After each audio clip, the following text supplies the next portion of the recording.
aqui o registro do agradecimento à Ariane, doutora Maria Luísa, pela organização do evento. Como a gente tem, durante uma tarde, um momento um pouco apertado para falar de tudo aquilo que a medida de segurança envolve, tudo aquilo que a saúde mental dentro do processo criminal envolve, né, a gente vai se ater somente à parte da medida de segurança. Então, não vou conseguir passar aqui e explicar para vocês sobre a audiência de custódia, sobre a questão da inimputabilidade dentro de um processo de conhecimento, que a gente precisa ser mais prático e focar naquilo que é o objeto de trabalho de todo mundo. Então, Micheline me fez a encomenda de que eu focasse muito na parte prática. Então, como é que a gente precisa atuar quando chegar lá uma família com uma demanda de que aquela pessoa, que aquele familiar está em crise, que está em surto, que cumpre a medida e não está indo para o CAPS eventualmente, enfim. Então, a gente vai chegar até lá, a gente vai fazer isso. Mas para a gente fazer isso, a gente precisa necessariamente passar por uma parte principiológica, por uma parte de direito, para que, quando esses casos chegarem, a resposta de vocês não seja simplesmente, ah, mas é assim, acabou, para que vocês compreendam aquilo que vocês estão orientando, aquilo que vocês estão fazendo na prática. Então, a gente tem hoje fundamentos da medida de segurança, conforme ela era aplicada, tanto no Código Penal quanto na Lei de Execução Penal, que estão da forma que estão lá hoje desde 1984. Então, são disposições anteriores à Constituição da República.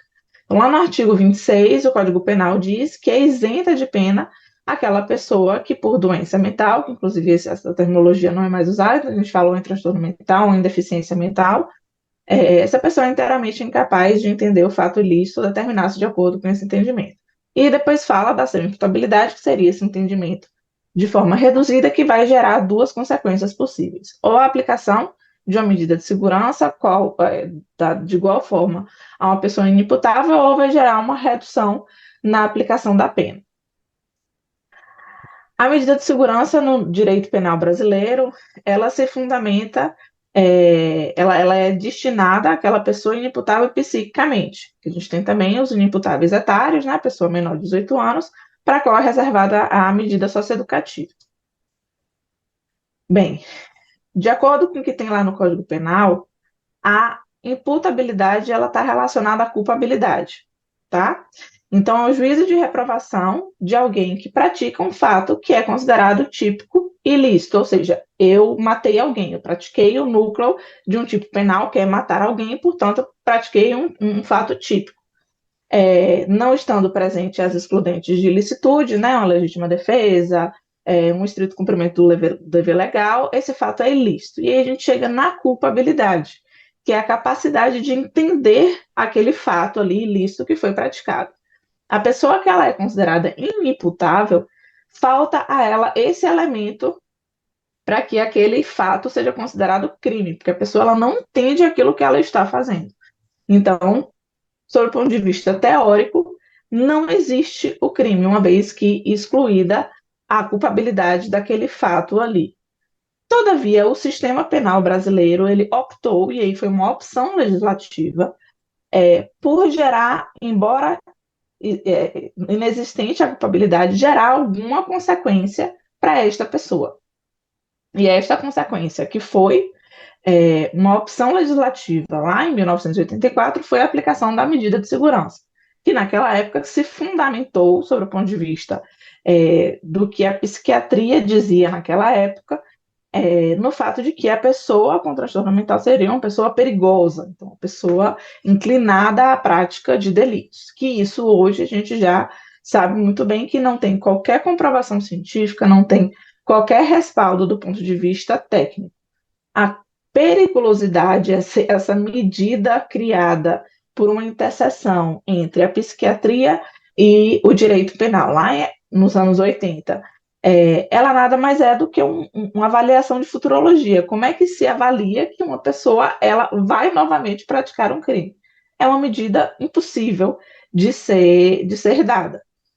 A psiquiatria e a saúde mental como um todo, que hoje não se baseia somente na psiquiatria, mas também em outros saberes, a psicologia, enfermagem, assistência social, terapia ocupacional, ela não se fundamenta mais nesse tipo de análise sobre aquele sujeito. Então, o sujeito ele é olhado como um ser individual que precisa de atenção, que precisa de cuidados e que precisa, dentro da interseção de todos esses saberes, construir o seu projeto terapêutico singular, que é um projeto de vida, de o que, que essa pessoa é capaz de fazer, se essa pessoa é capaz de trabalhar ou não, onde é que ela vai morar, onde é que ela vai se cuidar, enfim.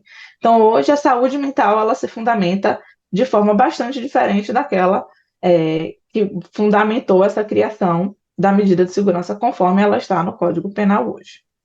E aí, o que a gente precisa pensar é na adequação dessa medida de segurança a uma nova ordem constitucional. Então, a partir de 1988, depois da nossa Constituição Federal, a gente passa a ter uma série de leis, de convenções, de outras normativas que redirecionam essa forma de cuidado à pessoa com deficiência mental. Portanto, essa medida de segurança e essa forma como essa medida de segurança precisa ser aplicada, ela precisa ser reelaborada, redimensionada de acordo com essas normativas. Então, nosso principal ponto na Constituição Federal é quando se diz que não haverá penas de caráter perpétuo, ou seja, uma penalidade que é executada para sempre, né, de forma indefinida, sem nenhum critério de tempo, e tampouco penas cruéis. E por que a gente fala de uma pena cruel? Porque a gente está falando, quando a gente chegar lá na Lei 10.216, a gente vai entender quais são as vedações, quais são as impossibilidades de tipos de locais em que uma pessoa pode eventualmente ser internada ou não, e a gente vai compreender por que, que um HCTP, um manicômio judiciário, ele é um local inadequado para o cumprimento de uma medida de segurança e para a internação de uma pessoa com uma deficiência mental. Além disso, a gente tem a Convenção Internacional sobre os Direitos da Pessoa com Deficiência, que foi a primeira convenção internacional que o Brasil recepcionou dentro do seu ordenamento jurídico com status supralegal, ou seja, com o mesmo quórum, o mesmo processo legislativo de uma emenda constitucional. Então, essas normas têm status constitucional. E lá no artigo 14, que fala sobre a liberdade e a segurança da pessoa com deficiência, ela diz que a existência da deficiência ela não poderá justificar a privação da liberdade.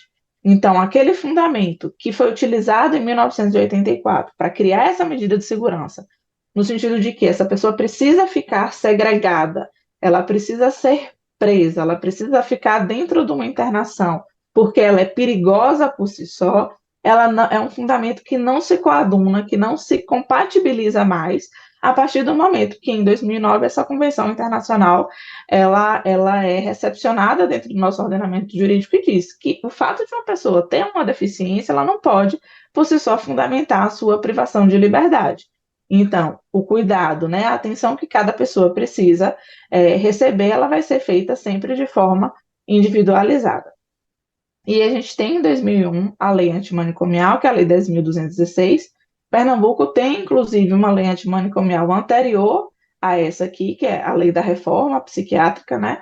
É uma lei de 1994, que por isso, inclusive, que a gente tem uma história em Pernambuco desde 94 de fechamento dos hospitais psiquiátricos. Então, Recife tinha 3 grandes hospitais psiquiátricos, a Tamarineira, que todo mundo conhece, que está lá com um parque novo bem bonito.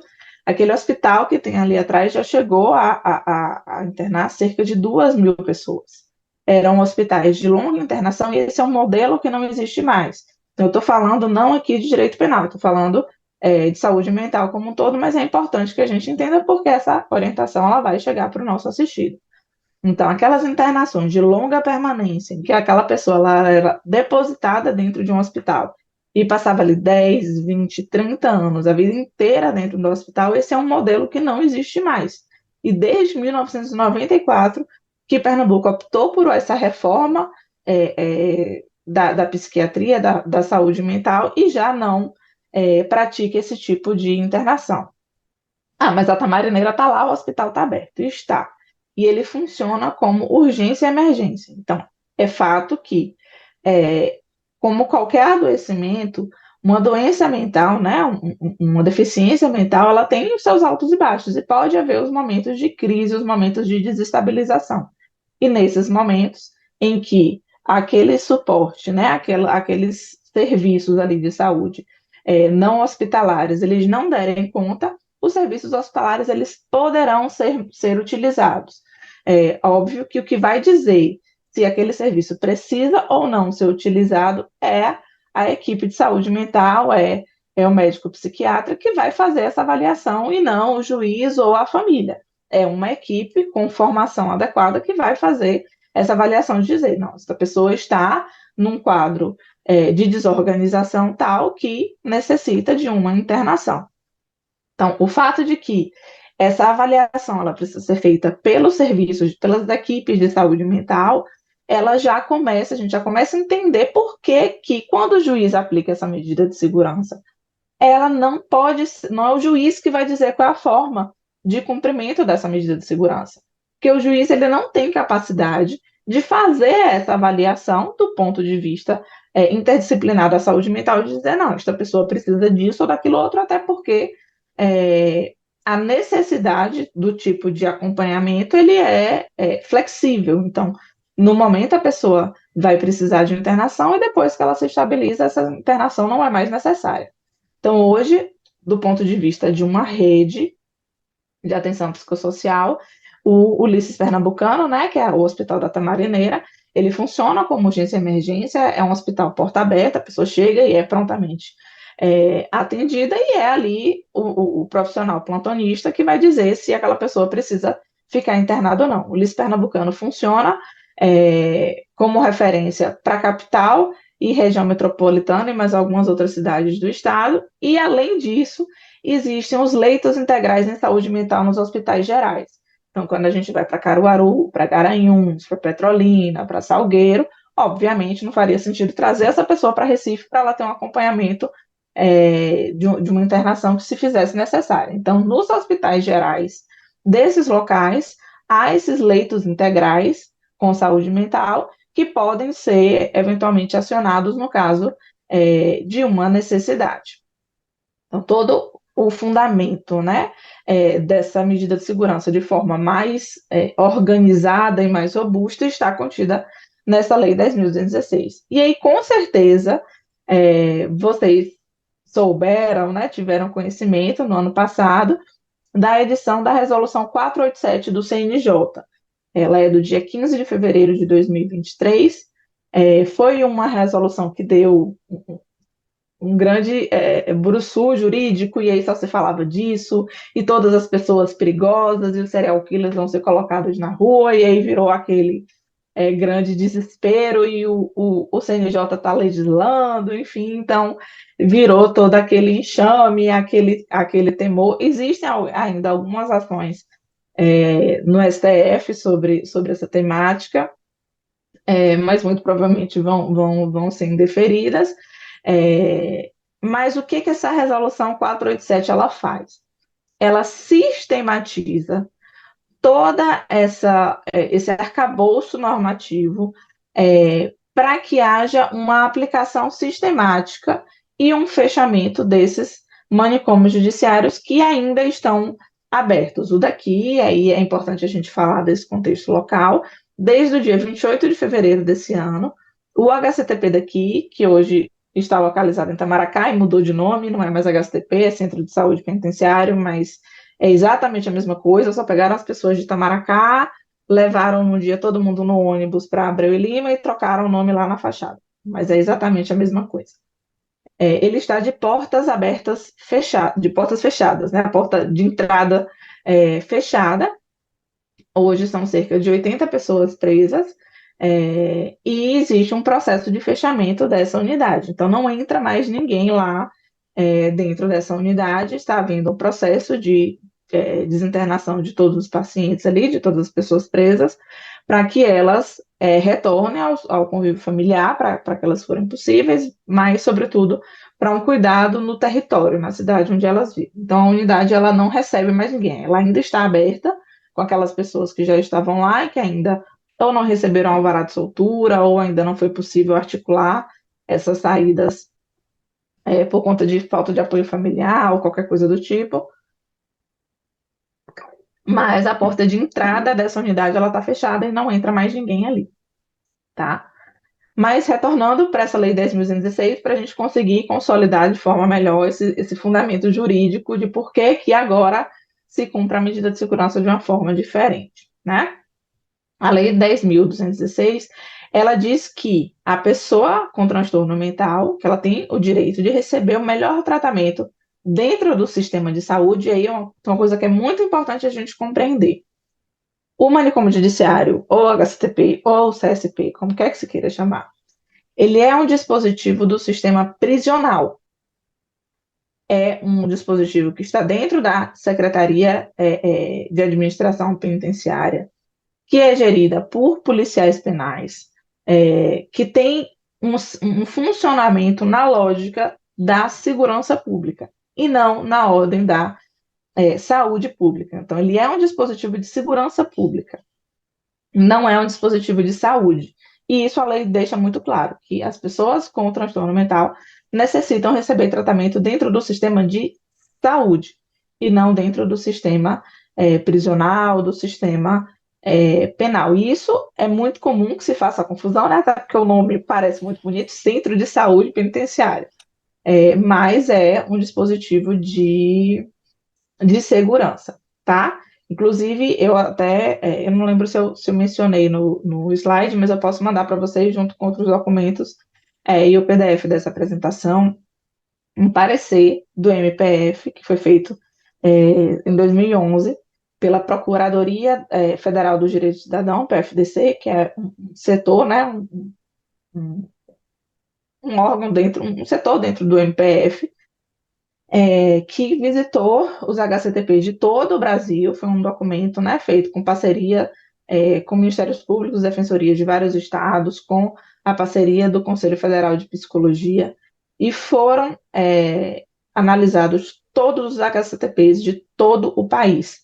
E uma das conclusões que o documento chega no final é de que a forma como a medida de segurança ela era aplicada no Brasil até aquele momento era uma forma de tortura. E uma das coisas que ela traz é justamente esse perfil idêntico em todos os HCTPs, de ser uma unidade prisional, de não funcionar na lógica da saúde. Embora seja uma unidade que tenha uma equipe de saúde, assim como qualquer outro presídio, é um dispositivo que não funciona dentro da lógica da saúde, que tem parâmetros, que tem diretrizes, que tem métricas de funcionamento completamente diferentes. Bem, além disso, a lei também diz que a pessoa com transtorno mental ela deve ser tratada com humanidade, respeito e no interesse exclusivo de beneficiar a sua saúde, visando alcançar a sua recuperação pela inserção na família, no trabalho e na comunidade. E aí tem um ponto aqui que eu acho que é importante a gente compreender. E isso acontece não só com quem está atendendo na execução penal, mas também quem faz atendimento de pessoas, de demandas da Fazenda Pública. É muito comum que às vezes a família nos procure pedindo que o familiar seja internado. E aí diz, olha, não tenho como ficar com ele, ele está dando muito trabalho, ele está fazendo isso aqui, ele está quebrando as coisas em casa, ele fugiu, ele desapareceu, e eu quero que ele seja internado. E o que é importante a gente compreender? O nosso assistido, o destinatário do nosso serviço, é aquela pessoa com adoecimento que vai estar cumprindo aí, no caso de vocês, a medida de segurança ou até uma pena, e aí a gente vai falar nos casos de conversão de pena em medida de segurança, e o interesse que deve preponderar no nosso atendimento é o interesse desta pessoa. Lógico que o porta-voz dessa solicitação de atendimento muitas vezes é o seu familiar que tem outros interesses ou que no desespero, no desconhecimento do que pode ser manejado, do que pode ser acionado dentro da rede, pede por uma internação. Mas a gente deve sempre pautar o nosso atendimento e a nossa orientação no benefício e no foco para que esta pessoa que tem um transtorno, que está muitas vezes em uma situação de hipervulnerabilidade, de sofrimento, de falta de um atendimento adequado, é ela que tem que ser o foco do nosso atendimento e do nosso trabalho. Além disso, a lei também fala que é vedada que essa pessoa deve ser tratada em ambiente terapêutico pelos meios menos invasivos possíveis. Então, óbvio, se a gente fala de um tratamento ambulatorial, de base territorial, né, da pessoa ser acompanhada ali no CAPS, no ambulatório, ou até no PSF, né, vai lá no PSF, pega a medicação, e de uma internação, a internação é a forma, né, o meio mais invasivo possível, que só deve ser manejado em última hipótese. E é justamente isso que o artigo 4º diz, que só será indicada a internação quando os recursos extra-hospitalares se mostrarem insuficientes. E é justamente aqui no parágrafo terceiro que a gente consegue entender por que, que os HCTPs, o cumprimento de uma medida de segurança dentro de um HCTP se constitui numa penalidade cruel e torturante, né? Porque o que diz a lei de tortura é que medidas cumpridas em desconformidade com a lei, elas constituem, medidas de segurança em desconformidade com a lei, ela constitui crime de tortura. Então, é vedada a internação de pessoas portadoras de transtorno mental em instituições com características asilares. E o que são essas características asilares? São instituições desprovidas dos recursos mencionados no parágrafo segundo e que não asseguram aos pacientes os direitos enumerados no parágrafo único do artigo 2º, que foi aquele anterior que eu estava lendo agora. Então, a internação, ela poderá ser manejada, ela poderá ocorrer desde que em local estruturado, de forma a oferecer assistência integral à pessoa portadora de transtorno mental, incluindo serviços médicos, de assistência social, psicológicos, ocupacionais, de lazer e outros. E aí não basta que a gente tenha, por exemplo, um assistente social para dar conta de 500 pessoas, que era o que existia no HCTP quando eu comecei a trabalhar lá 9 anos atrás. Quando a gente fala de uma assistência integral, a gente está falando de assistência efetiva, da pessoa de fato receber um acompanhamento dessas equipes multidisciplinares. Bem, para a gente não se alongar aqui na questão legal, eu elenquei aqui algumas referências normativas que podem ser eventualmente objeto de estudo ou de consulta, tá? Eu sei que tem um monte de gente, eu não sei exatamente quem, mas eu sei que tem um monte de gente que já está por dentro aí, inclusive das petições, porque como eu estava de licença maternidade e férias, Micheline me substituiu muitíssimo bem e eu acho que ela contou aí com a colaboração de alguns estagiários administrativos. Então, a gente tem essas referências normativas aí, que vocês podem consultar, né, se for necessário, e também as minhas peças estão disponíveis no GED, eu tento sempre que me recordo, né, de ir colocando no GED para que vocês consigam utilizar, né, para que isso seja de fácil acesso. Então, a gente tem a Lei Brasileira de Inclusão, que é o Estatuto da Pessoa com Deficiência de 2015, e aí é interessante, né, porque toda a confusão, né, todo o que veio com a Resolução 487 de 2023, esquece de uma história, né, de inclusive outras resoluções do próprio CNJ que dizem exatamente a mesma coisa, da necessidade de aplicação de uma medida de segurança de acordo com a Lei 10.216, de uma necessidade de uma releitura dessa medida de segurança como ela está lá no Código Penal, e desde 2010, 2011, 2004 e 2010 são do Conselho de Políticas Criminais, Penitenciário e Políticas Criminais.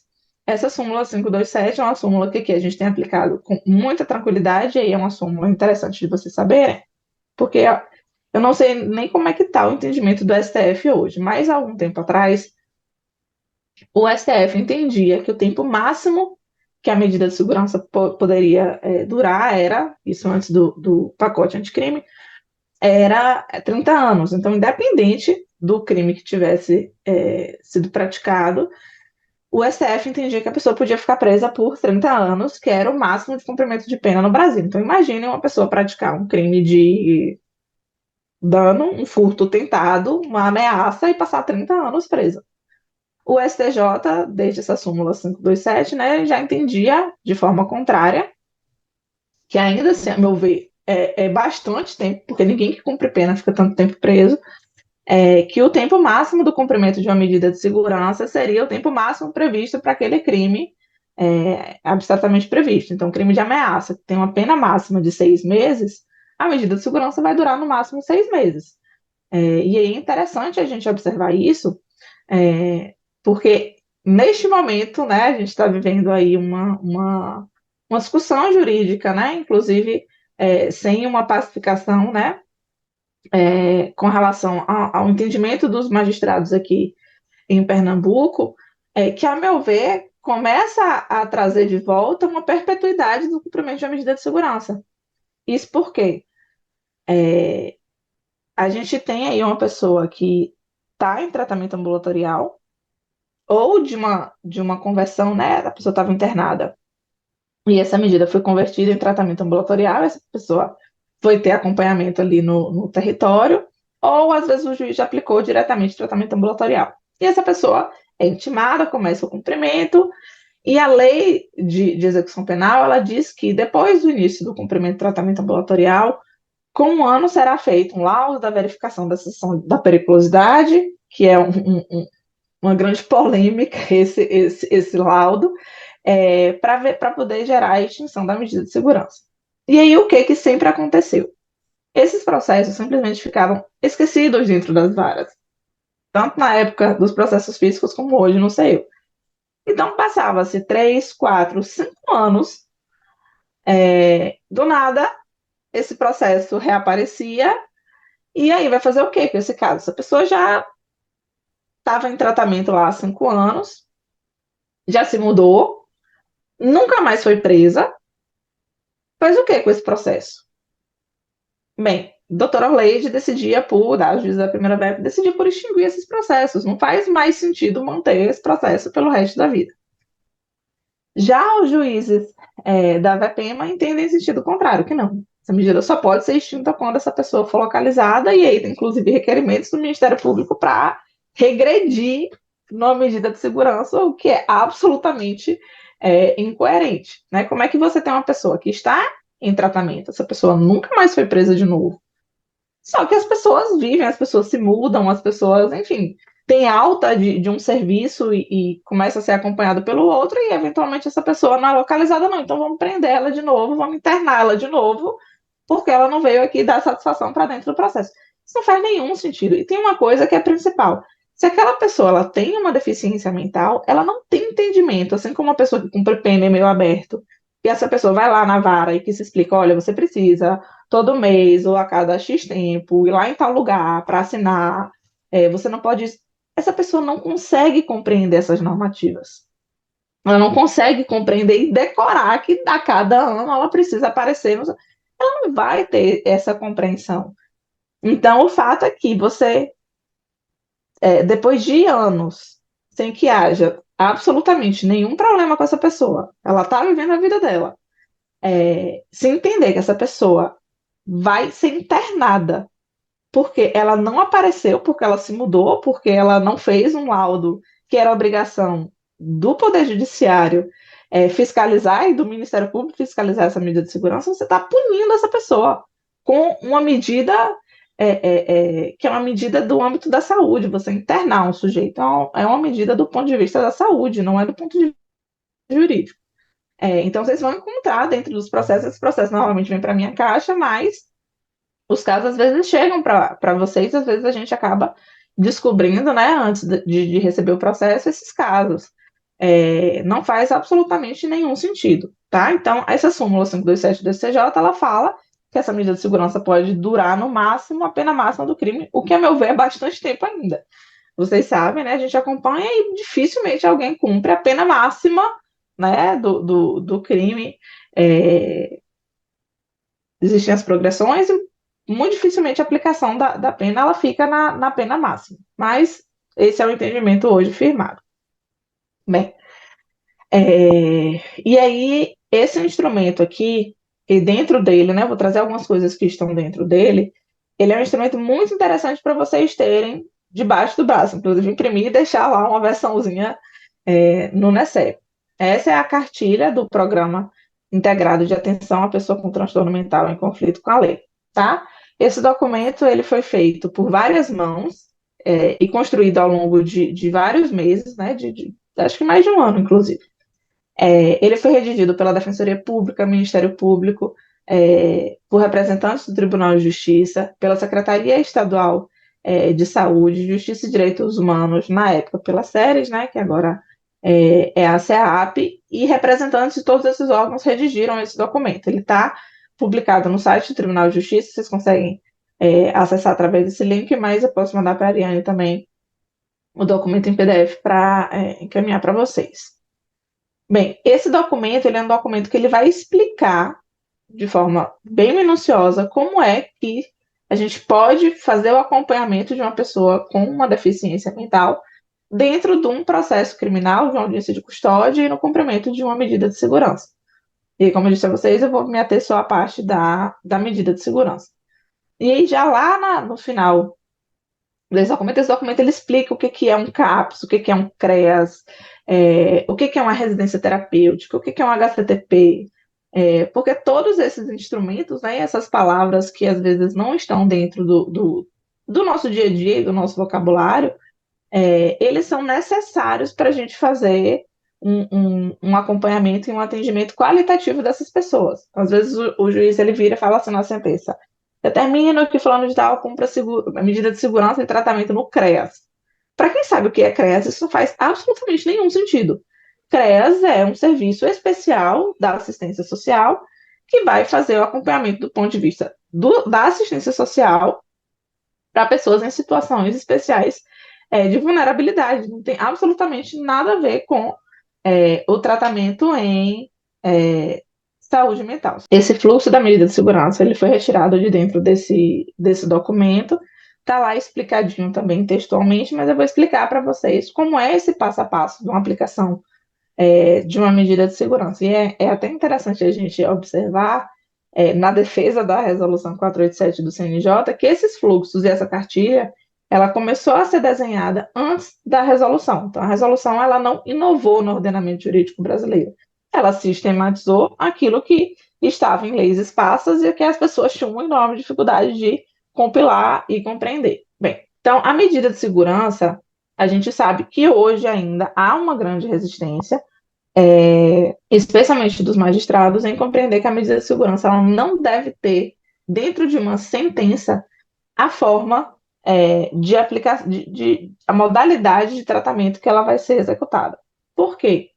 É preciso que uma equipe multidisciplinar faça a avaliação daquele sujeito através de uma avaliação biopsicossocial, que é uma avaliação que passa pela medicina, que passa pela psicologia, que passa pela assistência social, e compreender no estado atual daquele sujeito e no estado da sua vida, da sua família, da sua vizinhança, da sua comunidade, como e onde essa pessoa tem condições de ser acompanhada, de morar, de viver e de ocupar os espaços que lhe circundam. Então, é essa equipe que precisa fazer essa avaliação e trazer, obviamente, para dentro do processo essa informação, dizer, olha, fulano de tal, hoje apresenta um quadro tal, tem condições de fazer tratamento ambulatorial, a referência para ele é o CAPS tal, ou, eventualmente, não precisa fazer o acompanhamento no CAPS, o ambulatório, ele é suficiente, vai morar em tal lugar, com tal pessoa, enfim, e trazer esse documento para dentro do processo. Mas ainda hoje a gente sabe que os juízes resistem e colocam dentro das sentenças que essa medida de segurança vai ser de internação e tratamento ambulatorial. Nos casos em que a aplicação dessa sentença disser que essa medida de segurança ela será em forma de internação, vai ser expedida a carta de guia para a primeira vara de execução penal. Nos casos em que aplicar em tratamento ambulatorial, a carta de guia, a execução dessa medida para a capital é acompanhada pela VPEMA ou no interior pela própria vara de execução, tá? Houve, inclusive, conflitos de competência, né? Nesses casos seria também de atribuição da VPEMA ou não, e o entendimento é de que, do Tribunal de Justiça de Pernambuco, é de que essas medidas de segurança devem ser aplicadas pela própria vara sentenciante. E aí essas varas vão informar para a EAP, e aí eu vou explicar o que é EAP, da aplicação dessa medida de segurança para que a EAP elabore esse relatório biopsicossocial. A EAP, ela é uma equipe multidisciplinar e aí vai ser muito comum no dia a dia vocês acionarem essa equipe. Ela é uma equipe formada por 5 profissionais, tem enfermeira, tem assistente social, tem uma psicóloga, tem uma psiquiatra, e eu não me lembro a formação da quinta pessoa, mas é uma equipe multidisciplinar, que ela não vai fazer o tratamento da pessoa. Ela é uma equipe que se chama conectora. O que é isso? Ela funciona dentro da Secretaria Estadual de Saúde e ela vai fazer as conexões e os diálogos entre o sistema de justiça, no que a defensoria está incluído, e o sistema de saúde. Então, eu preciso saber do que aquela pessoa precisa sobre o ponto de vista do tratamento dela, como é que ela está, fazer uma localização dessa pessoa que está desaparecida. E aí a EAP, ela é responsável por pegar essa nossa solicitação, nossa, do Poder Judiciário, do Ministério Público, e ir atrás dessa pessoa no território, no lugar onde ela mora, onde ela está, e fazer as comunicações que se forem necessárias com a Secretaria Municipal de Saúde, com a Coordenação de Saúde Mental, com o CAPS, enfim, e trazer de volta essas informações para a gente levar para dentro do processo. É possível que a gente faça a comunicação direto com o CAPS ou com a Secretaria Municipal de Saúde? É, mas eu compreendo que a EAP ela traz documentos mais robustos e mais qualificados do que quando a gente faz essas comunicações diretas. O que é importante a gente entender? Por exemplo, os CAPs, os ambulatórios, os PSFs, que são dispositivos da rede de atenção psicossocial, são serviços de saúde que estão espalhados por aí. Eles são serviços de gestão municipal, então, as secretarias municipais de saúde que fazem a gestão desses dispositivos. E cada cidade, cada município, ela tem uma coordenação de saúde mental. Para quem está no interior, tem uma informação que é muito importante. O fato de, eventualmente, uma cidade não ter um CAPS, não quer dizer que essa pessoa, que as pessoas ali daquela cidade não podem ter acompanhamento em saúde mental. O CAPS, ele é um dispositivo para acompanhamento da crise, ou seja, aquela pessoa está em crise, não é um caso de internação, mas aquela pessoa está em crise, ela vai ser acompanhada no CAPS. A partir do momento em que ela está estável, em que ela não necessita fazer aquele acompanhamento mais intenso, ela tem alta daquele serviço e ela é acompanhada no ambulatório, no PSF. Lógico, entendendo que há uma fluidez desse tratamento. Então, ora uma pessoa está ali acompanhamento no CAPS, ora essa pessoa pode estar acompanhada no ambulatório, ela só vai lá e pega a medicação dela de X em X tempo e não precisa ficar comparecendo semanalmente, quinzenalmente a nenhum serviço. A hora essa pessoa pode ser internada e aí depois ela volta para esses outros serviços, tá? Então isso é feito tudo de forma fluida. Bem, seja lá qual for a vara, a primeira VEP, VEPEMA ou a vara no interior, né? A vara que aplicou a medida de segurança, aciona a EAP para a EAP dizer qual vai ser a forma de tratamento, né? A forma de cumprimento dessa medida de segurança. E a EAP ela vai fazer essa articulação aí com o serviço SUS e SUAS. SUS a gente está falando de saúde, SUAS a gente está falando de assistência social, e aí vai trazer esses relatórios para dentro do processo, e aí a gente fala da polêmica do laudo de verificação da cessação da periculosidade. Esse laudo ele está lá na legislação de execução penal desde 1984. O que é o laudo da verificação da cessação da periculosidade? É um documento feito por um médico psiquiatra, um perito, que em uma única oportunidade atende um sujeito, o sujeito senta na frente dele, né? No máximo munido por relatórios da equipe que faz acompanhamento, faz uma entrevista com esse paciente, e aí, com base nisso, esse médico vai dizer se aquela pessoa é perigosa ou não. O documento é isto. Um documento de, às vezes, 2, no máximo 3 páginas. Teve um que eu peguei recentemente que eu achei muito interessante. Eu queria entender quais foram os fundamentos do psiquiatra, porque ele traz em todo o documento elementos de que a pessoa está em acompanhamento, que ele teve alta do CAPS, ou seja, ele está bem, ele está tomando a medicação, ele está orientado, ele está consciente. Mas no final ele diz que essa pessoa não teve a sua periculosidade cessada. Com base em que ele consegue afirmar que essa pessoa vai praticar outro crime, que ele é uma pessoa perigosa, eu não consigo compreender. De outro lado, no Rio de Janeiro, inclusive, já há uma nova forma de fazer essa avaliação da continuidade ou não de uma medida de segurança. Porque o que essa medida de segurança ela é dentro de um processo de execução, nada mais é do que a vigilância que o Poder Judiciário fica fazendo ali sobre aquela pessoa. E aí, quanto tempo é que essa vigilância precisa durar? É para sempre? Não pode, porque a Constituição Federal não deixa que as sanções elas tenham caráter perpétuo. O que que vai balizar o tempo em que o Poder Judiciário vai ficar fiscalizando uma pessoa? Lembrando que a pessoa, mesmo se ela não tivesse nunca praticado nenhum crime, ela ia fazer o acompanhamento e a saúde mental dela do mesmo jeito, da mesma forma, se valendo dos mesmos serviços, sem absolutamente nenhuma diferença. É muito mais interessante, sob o ponto de vista jurídico e de alcançar uma efetiva melhora, né, dos índices de criminalidade, que a gente tenha um documento, né, que a gente tenha uma análise que consiga analisar a situação concreta daquela pessoa ao longo do tempo e de forma multidisciplinar, interlocutando, né, falando junto com os serviços e com as pessoas que acompanham aquele sujeito no seu dia a dia. Então, tem mais valia o documento de um psiquiatra, que a pessoa senta na frente dele, que tem meia hora de conversa, ou dos profissionais que acompanham essa pessoa ao longo de semanas, meses, anos, e que conhecem do processo de adoecimento, né, daquela pessoa, conhecem da forma como ela tem vivido e levado a sua vida e o seu tratamento. Bem, essa é uma grande polêmica que hoje se coloca que não tem ainda solução, mas o que a gente tem buscado aqui, os relatórios biopsicossociais, que podem ser feitos tanto no começo, no meio e no fim de uma medida de segurança, é que seja, sim, o documento a balizar o final, né, a finalização, a extinção de uma medida de segurança, porque ele traz com muito mais qualidade qual a necessidade ou não daquele sujeito de se manter a fiscalização e a monitoração do sistema de justiça sobre ela. Mas hoje a gente não tem a solução, né? Eu estou fazendo os requerimentos de extinção da medida de segurança com base nos relatórios biopsicossociais e a gente está acompanhando aí essas decisões. Coloquei aqui só essa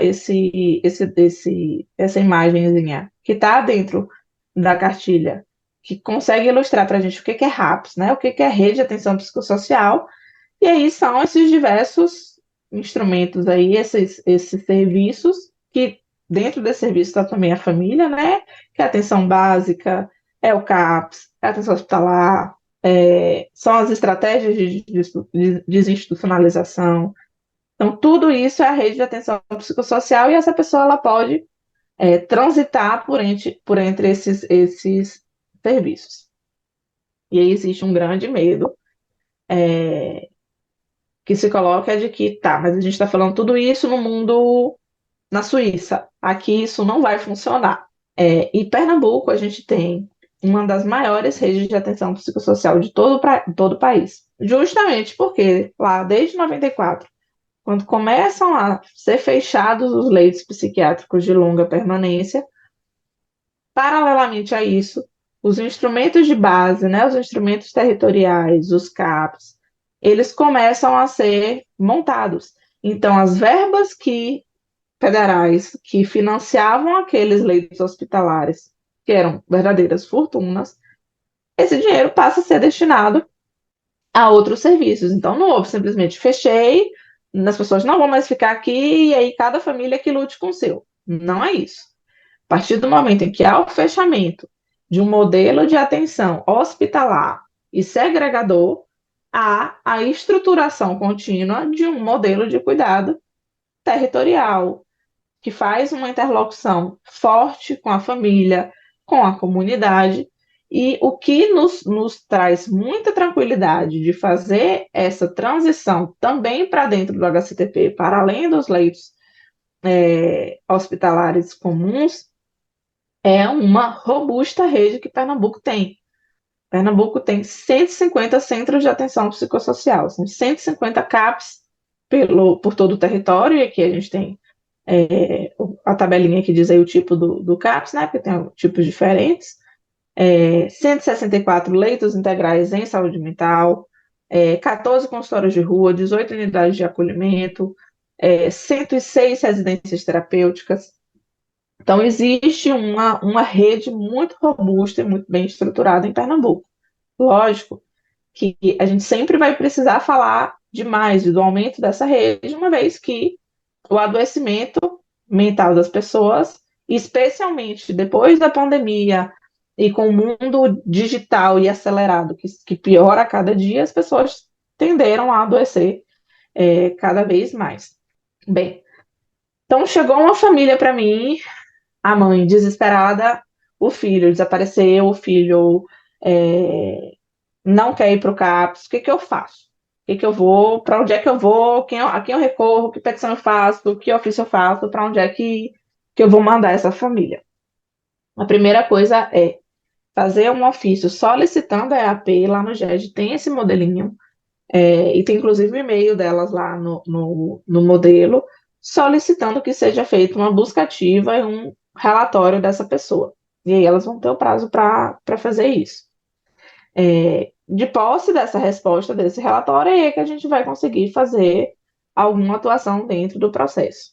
Ou então, que acho que talvez seja mais comum, vocês recebem aquela familiar de uma pessoa que está presa, está cumprindo pena, mas essa pessoa começou a apresentar um comportamento diverso do habitual, essa pessoa não fala coisa com coisa, essa pessoa tá apresentando um comportamento que sugere um adoecimento mental dentro da unidade prisional. E aí a gente vai verificar se é o caso de uma conversão da pena em medida de segurança. Essa conversão, todo mundo tem medo, vai ser pior, e a pessoa vai ficar presa para sempre, mas muitas vezes é o melhor que a gente faz. Já recebi contatos de muitos colegas com medo de fazer a conversão, porque acha que aí ela vai cumprir uma medida de segurança de tempo indeterminado, e aí é melhor deixar, às vezes progredir, já está tão perto de progredir para o aberto, é melhor deixar. E aí a gente acaba tendo situações de pessoas que começam a fazer da porta do presídio uma catraca giratória sem fim. Porque se essa pessoa ela tá de fato com adoecimento, ela não vai conseguir compreender os regramentos de uma pena em meio aberto ou de um livramento condicional. E aí, inevitavelmente, ela vai descumprir quais são as medidas que ela tem que cumprir, essa pessoa vai regredir, vai ficar nesse loop infinito até terminar e cumprir a pena pelo pé, como se diz. Então, como é que a gente vai tentar fazer essa conversão dessa pena de medida de segurança? Ou essa pessoa vai chegar, essa familiar vai chegar para o atendimento só com uma história, ou às vezes vai chegar já com algum laudo, algum relatório da equipe de saúde ali do presídio. O que acontecia antes do fechamento da porta de entrada do HCTP? Para ele estar dando trabalho, tá com um comportamento diferente, o diretor transferia para o HCTP e o problema ficava lá. E aí hoje a gente precisa ter um cuidado maior e acionar os serviços adequados. Então, vai ter situações de pessoas que estão presas ainda, que estão recolhidas, e de pessoas que estão em cumprimento de pena em meio aberto. Qualquer um desses casos, a gente vai acionar a EAP. De novo, mais uma vez, a gente vai acionar a EAP. O que a EAP vai fazer? Ela vai entrar em contato com o serviço de saúde, com a equipe de saúde do presídio.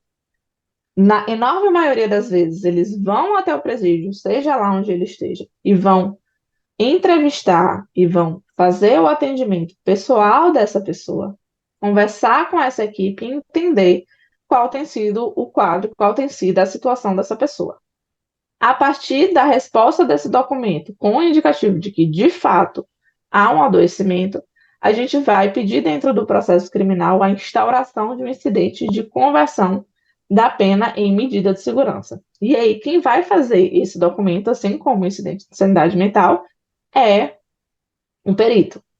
Hoje, se essa pessoa estiver presa na capital, na região metropolitana, ou na. Michelin sabe melhor do que eu, ou na zona da Mata Norte, quem vai realizar esse exame é o médico que ainda está no HCTP, no CSP. E o que está havendo hoje é uma transferência dessas pessoas para o COTEL, ele faz esse laudo e essa pessoa volta para a unidade e esse laudo vai para dentro do processo. Se essa pessoa estiver em alguma outra unidade prisional, que não seja assim, de Caruaru para trás, quem vai realizar esse documento, né, esse laudo, essa perícia, vai ser o IML. E aí o IML tem o Núcleo de Psiquiatria Forense, que funciona em Recife e em Petrolina. E aí, para que essas perícias sejam feitas, o juiz deve oficiar o IML vai fazer com hora marcada essas perícias, né? Eles vão agendar.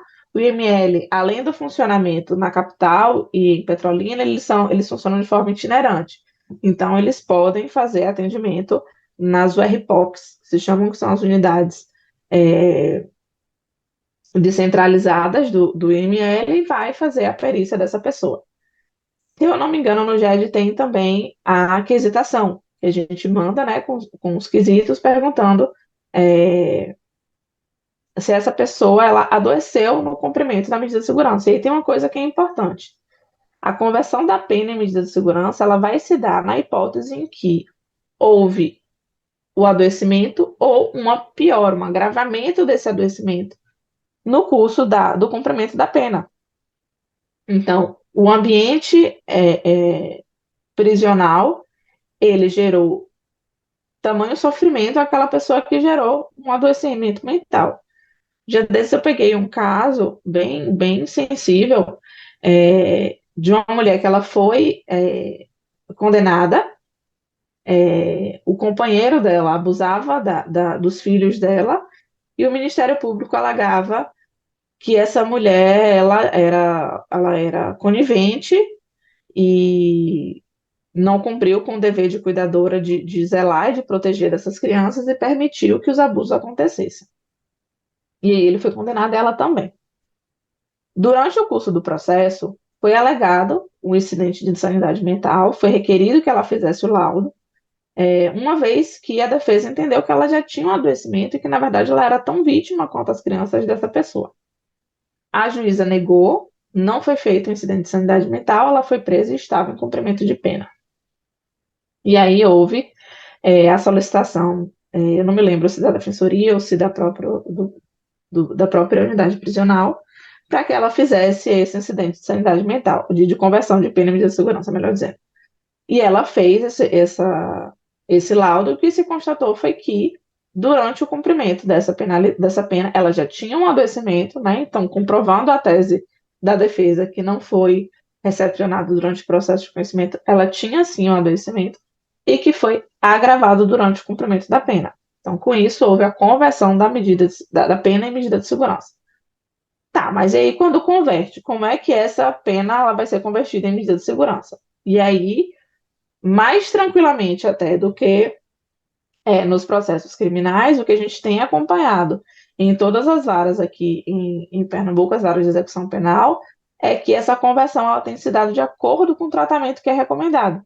Então, se nesse momento essa pessoa já é avaliada por uma equipe multidisciplinar e na perícia que vai dizer qual é o tratamento adequado, as conversões elas já têm acontecido de acordo com o que essa pessoa precisa, de qual é o tratamento que essa pessoa precisa. E aí, muitas vezes vem instruído também esse pedido, a gente pode solicitar um relatório psicossocial que vai verificar ali o suporte familiar, quais são os serviços que vão fazer o acompanhamento dessa pessoa. E aí, a partir daí, o cumprimento vai se dar de igual forma com qualquer outra medida de segurança.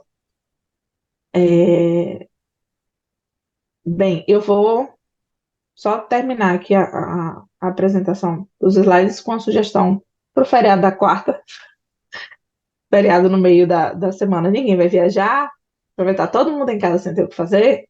E aí, para a gente entender um pouco melhor do que é, né, a história da psiquiatria e da forma de cuidar das pessoas, eu deixo aqui a sugestão de programa para quarta-feira, que é esse filme Nise e o Coração da Loucura, um filme lindíssimo que conta a história de uma psiquiatra, Nise da Silveira, que ousou revolucionar a forma de atenção às pessoas com deficiência mental nos hospitais psiquiátricos do Rio de Janeiro. Se diz, inclusive, que ela é uma das mães da terapia ocupacional. Então, deixo aqui essa sugestão para vocês. Vou encerrar aqui a apresentação para a gente poder bater um papinho. Eu vou pedir para vocês só 2 minutos para eu conferir se está tudo certo aqui e se e já volto. Só para eu ver se a minha bebê precisa de mim aqui. É realmente rápido, prometo. E aí vocês já vão se organizando aí para poder responder perguntas e a gente conversar um pouquinho mais, tá? Rapidinho. Tem dúvidas, Marília? Boa tarde. É, Como eu disse ali, eu não sei se deu para captar. Eu acho que é uma dúvida um pouco burra, que eu acho que talvez um Nenhuma Google dúvida é burra, resolva, pelo amor de mas Deus. já que estamos aqui, em relação ao laudo psicossocial que é emitido pelo perito, eu fiquei em dúvida em relação a esse momento. Porque pelo o fluxo que foi construído, não sei se eu entendi corretamente que ele é emitido no momento daquela primeira avaliação biopsicossocial pela equipe de avaliação. Mas fiquei, assim, com essa dúvida em relação a se esse perito psiquiatra, ele é, de uma certa forma, apartado dessa equipe ou ele está integrado com essa equipe.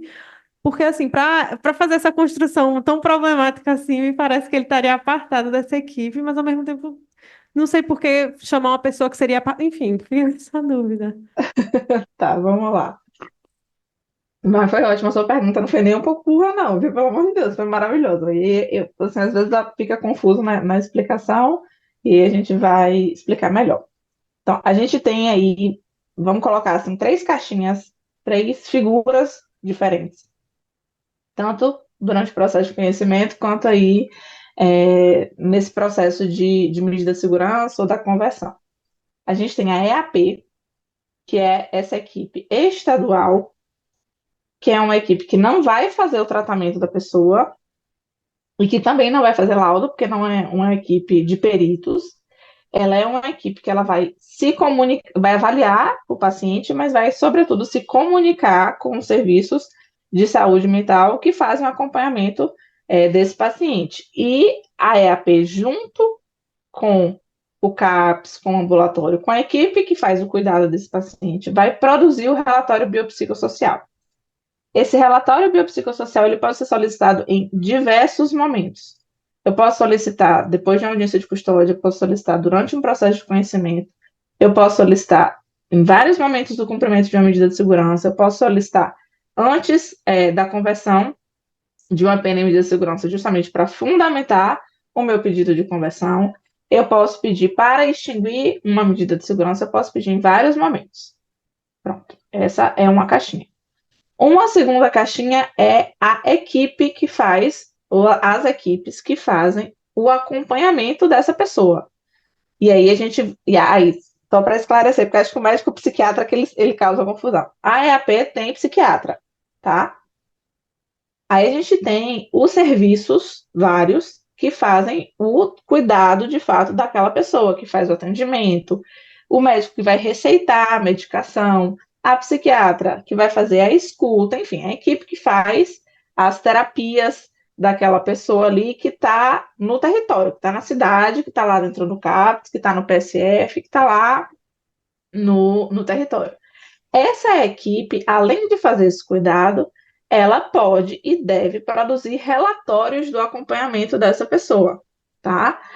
O juiz, às vezes, eles, em vez de acionarem a EAP, eles acionam direto o serviço ou a coordenação de saúde mental, e essa equipe, ela vai produzir um relatório de acompanhamento. Então, ela vai dizer, esse paciente faz uso de tal medicação, comparece ao CAPS de tal e tal frequência, tem apresentado uma evolução XYZ, está no momento da avaliação calmo, cooperativo, não, ou teve alta do CAPS e está fazendo acompanhamento há X tempo no ambulatório, enfim. E aí essa equipe ela vai produzir relatório de acompanhamento. Por que essa equipe que acompanha esse sujeito já não faz o laudo? Porque existe uma questão de ordem ética, e aí é uma questão até que a gente já tentou tratar junto ao Conselho Regional de Medicina, no sentido de que o profissional, especialmente o médico que faz o cuidado do paciente, ele não pode fazer perícia desse paciente. E sobre o ponto de vista legal, o incidente de insanidade mental, e o incidente de conversão de pena em medida de segurança são perícias, são atos periciais. Então, o médico profissional que faz o cuidado dessa pessoa, que faz a escuta dessa pessoa, ele não pode periciar esse sujeito, ele é o médico assistente, ou o médico que faz o cuidado dessa pessoa.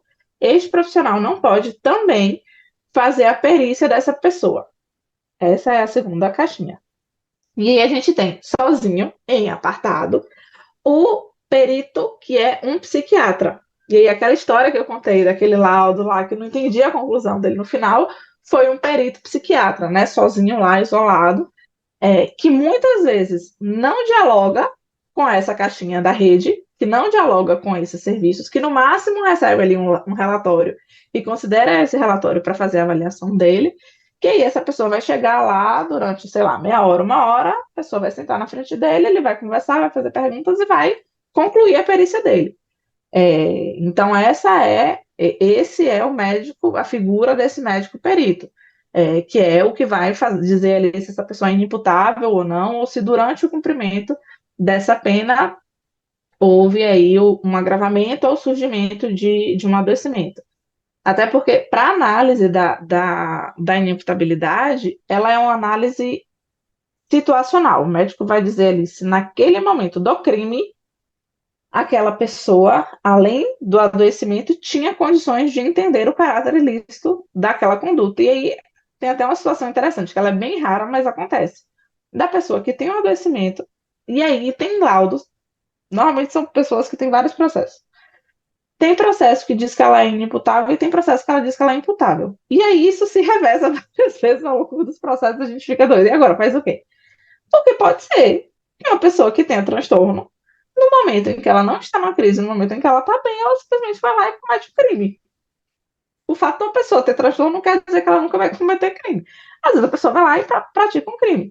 E aí esse perito ele vai analisar esse momento ali da prática do crime. Ele não vai fazer essa análise desse sujeito como um todo. Ele vai dizer, não, neste momento aqui, no dia 27 de abril de 2015, no momento lá em que houve um furto, aquela pessoa, além do transtorno, estava em crise, né? Estava sem condições de entender o caráter ilícito daquilo que ela fazia, portanto, ela é inimputável. Então, uma análise muito pontual. Já a EAP, né, e essas equipes de cuidado, elas fazem uma análise mais alongada, mais sobre quem é esse sujeito e qual é o acompanhamento dele. Não sei se eu consegui esclarecer. Me dá uma resposta aí para me dizer se ficou claro ou não, me dá um feedback. Tá ok. Dois legalzinhos levantados. Mais alguém, gente?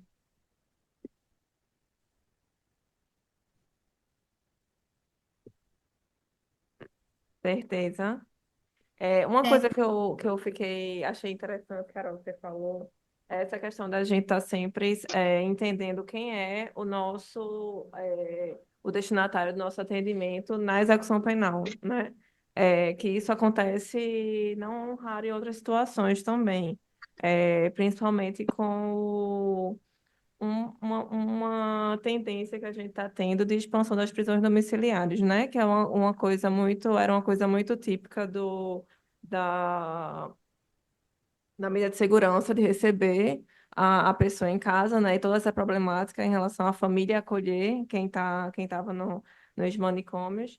E não raro isso já tem sido uma coisa mais demandada em relação à questão das prisões domiciliares, né? Então, eu acho que é uma coisa que você falou que é muito importante, é a gente entender, enquanto execução penal, quem é que a gente está, para quem a gente está trabalhando, para quem a gente está defendendo, que é a pessoa que está em privado de liberdade e a gente quer que volte e retorne para casa, né? Falando bem genericamente para não usar os termos imprecisos em relação à medida de segurança e cumprimento de pena privativa de liberdade.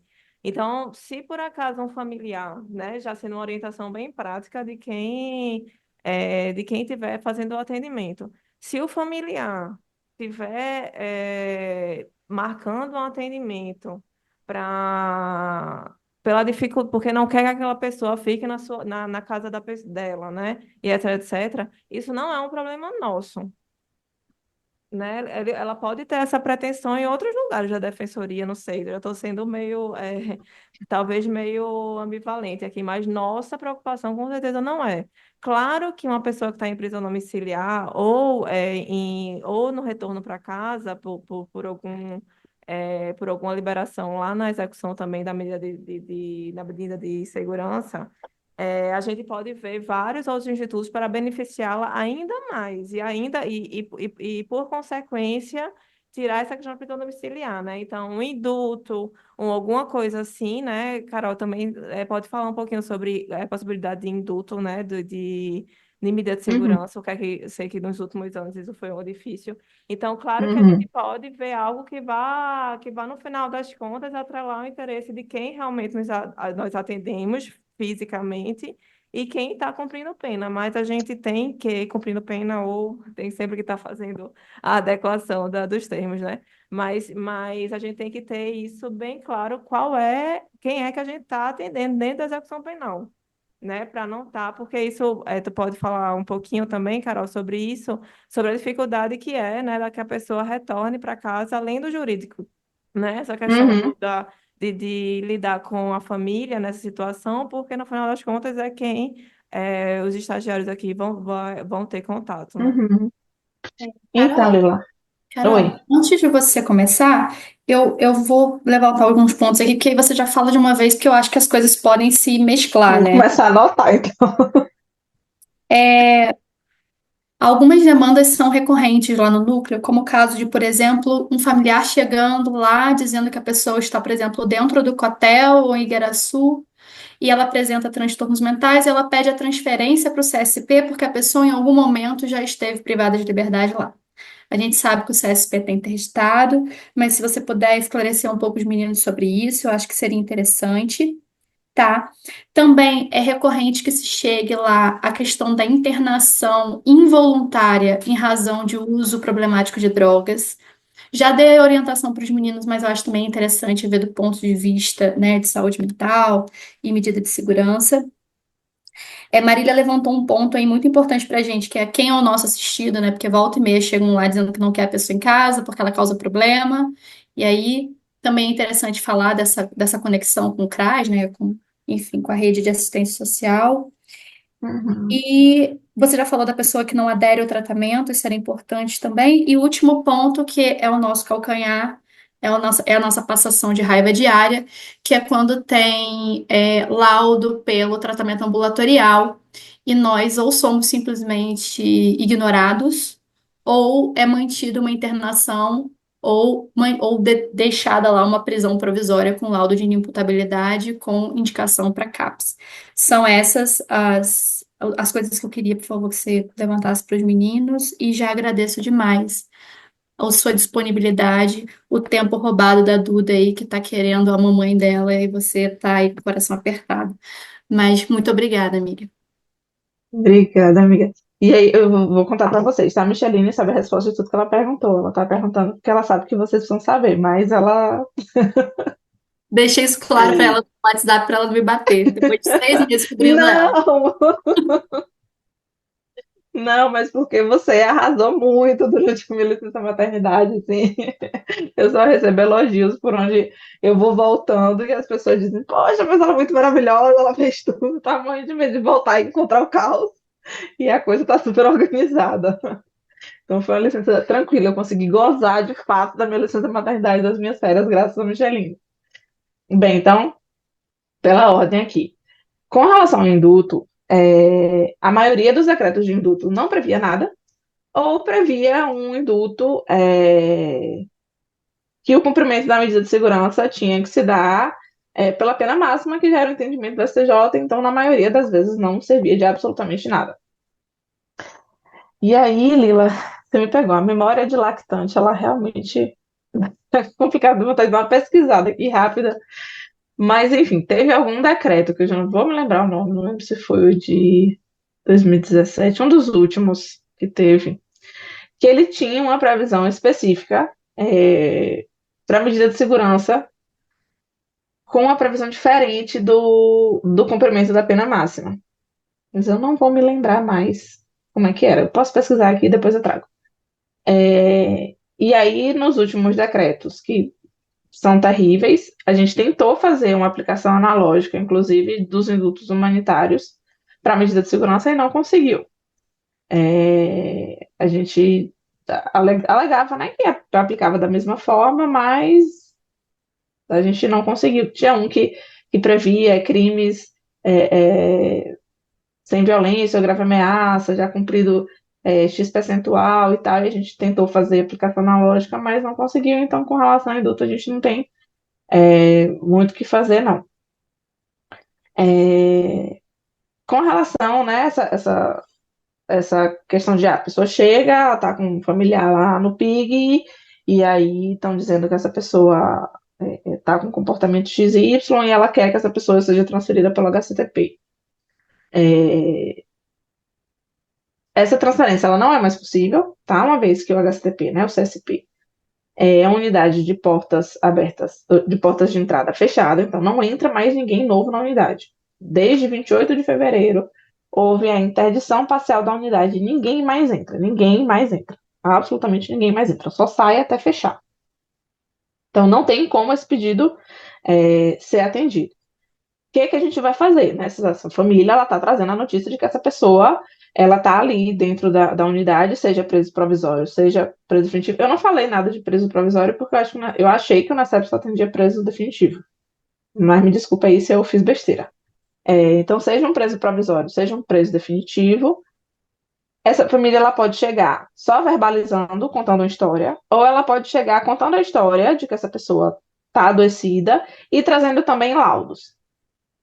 Se esse laudo tiver super legal, assim, super robusto, dizendo o que essa pessoa tem, o que ela está tomando, qual o tipo de tratamento, que isso normalmente não vai acontecer, pode-se solicitar dentro do processo de conhecimento ou do processo de execução penal a instauração do incidente de insanidade mental ou de conversão de pena em medida de segurança, respectivamente.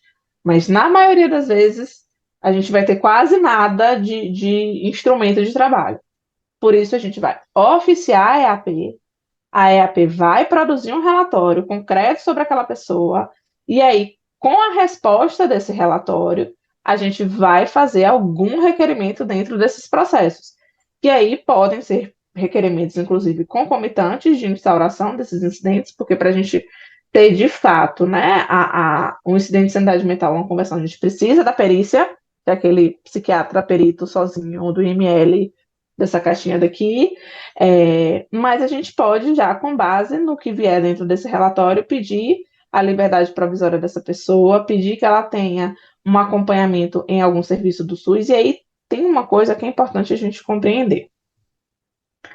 Qualquer pessoa que esteja presa em qualquer unidade prisional, quando ela tem qualquer questão de saúde, que a equipe que está lá dentro não dá conta de atender, ou seja, uma coisa é um paciente que está com um quadro de, sei lá, tuberculose. Tuberculose hoje tem protocolo de atendimento dentro da unidade prisional. E a unidade prisional vai fazer o protocolo de atendimento de tuberculose dentro da unidade.